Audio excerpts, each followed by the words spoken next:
പ്രിയപ്പെട്ടവരെ, എല്ലാവർക്കും നമസ്കാരം. പരാജയത്തിലും ജയമുണ്ട്.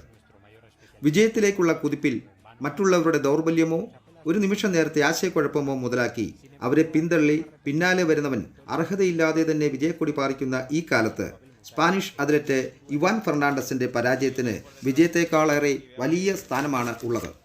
സംഭവം എന്താണെന്നല്ലേ? 2012 ഡിസംബറിൽ സ്പെയിനിൽ വെച്ച് നടന്ന ആ ക്രോസ് കൺട്രി മത്സരത്തിൻ്റെ അവസാനത്തിൽ സംഭവിച്ചത് ലോകം ഇന്നും ഉൾപ്പുളകത്തോടു കൂടിയാണ് ഓർമ്മിക്കുന്നത്. മത്സരത്തിൽ കെനിയയെ പ്രതിനിധീകരിച്ചിരുന്ന അത്ലറ്റ് ആബേൽ മുത്തായി വിജയത്തിലേക്ക് അടുത്തു. പക്ഷേ ഫിനിഷിംഗ് ലൈൻ കടന്നു എന്ന തെറ്റിദ്ധാരണയിൽ മുത്തായി യഥാർത്ഥ ഫിനിഷിംഗ് ലൈനിന് 10 മീറ്റർ മുമ്പേ ഓട്ടം അവസാനിപ്പിച്ചു. തൊട്ടു പിറകിൽ ഓടിയെത്തിയ നമ്മുടെ സ്പാനിഷ് അത്ലറ്റ് ഇവാൻ ഫെർണാണ്ടസിന് കാര്യം മനസ്സിലായി.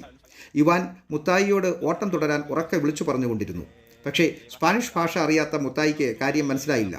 അത് മനസ്സിലാക്കിയ ഇവാൻ മുത്തായിയെ പിറകിൽ നിന്ന് തള്ളി ഫിനിഷിംഗ് പോയിന്റിലെത്തിച്ചു. അമ്പരന്ന് നിന്ന കാണികൾ ഇവാനോട് ചോദിച്ചു, താങ്കൾ എന്തിനാണ് ഈ കെനിയക്കാരനെ വിജയത്തിലേക്ക് തള്ളിവിട്ടത്? അങ്ങനെ ചെയ്തില്ലായിരുന്നുവെങ്കിൽ ഈ വിജയം താങ്കളുടേതാകുമായിരുന്നില്ലേ? അതിന് ഇവാൻ പറഞ്ഞ മറുപടി എന്താണെന്നോ? വിജയത്തിൻ്റെ പാതയിലായിരുന്ന അവൻ്റെ ആശയക്കുഴപ്പത്തിൽ നിന്ന് ഞാൻ നേടുന്ന വിജയത്തിന് എന്താണ് അർത്ഥമുള്ളത് എന്ന്. നോക്കൂ, ജയം തനിക്ക് അർഹിക്കുന്നില്ലെന്ന് മനസ്സിലായപ്പോൾ ഇവാന് പിന്നെ ചിന്തിക്കേണ്ടി വന്നില്ല. ഉയർന്ന മനുഷ്യത്വം അവൻ്റെ മനസ്സിൽ ഉണർന്നു. യഥാർത്ഥ വിജയം മെഡലുകളോ ട്രോഫികളോ നേടുന്നതിലല്ല, മറിച്ച് നമ്മുടെ മനസ്സാക്ഷിയെ സംതൃപ്തമാക്കുന്ന പ്രവൃത്തികളിൽ നിന്നാണ് ഉണ്ടാകുന്നത്. ലോകം ഇന്നും ഇവാൻ്റെ ഈ മനുഷ്യത്വത്തെ പ്രകീർത്തിക്കുന്നു. നന്ദി.